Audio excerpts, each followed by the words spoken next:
আবাসিক এলাকার মাঝের যে প্রধান সড়কের যে কালভার্টটা পুনর্নির্মাণের জন্য ভেঙে ফেলা হয়েছে এবং কালভার্ট ভাঙার পরে এই খালের পূর্ব পাশের বাসিন্দারা অবরুদ্ধ অবস্থায় বেশ কিছুদিন যাবৎ চলাচলের ব্যাপক বিঘ্ন সৃষ্টি হচ্ছে।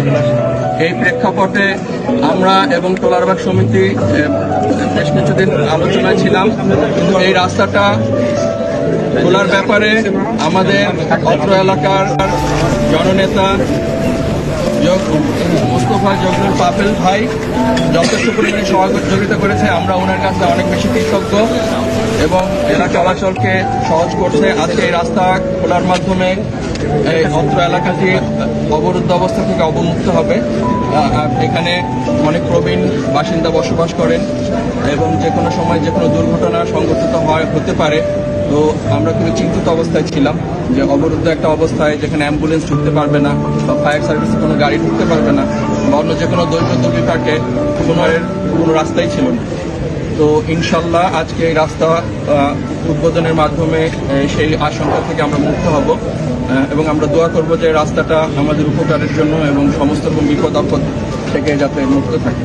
আমরা একই সাথে তোলারবাগ আবাসিক সমিতির নেতৃবৃন্দ যারা আছেন ওনারা আমাদের মানবিক দৃষ্টিকোণ বিবেচনা করে আমাদেরকে যথেষ্ট সহযোগিতা করেছেন। আমরা ওনাদের কাছে অনেক বেশি কৃতজ্ঞ।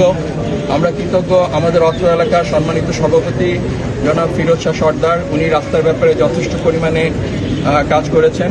ওনার অসুস্থতা সত্ত্বেও রাস্তার ব্যাপারে উনি যথেষ্ট করেছেন এবং বিশেষ করে আমাদের অত্র এলাকার রুবিয়ান একরাম এবং যারা এই রাস্তার ব্যাপারে স্বতঃপ্রণোদী হয়েছেন এবং আমরা আরও কৃতজ্ঞ থাকব জনাব শেখ আল মামুন রুবেল, উনিও রাস্তার ব্যাপারে যথেষ্ট পরিমাণে সময় দিয়েছেন, শ্রম দিয়েছেন।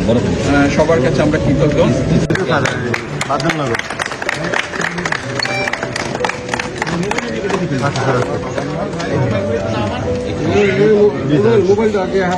মোবাইলটা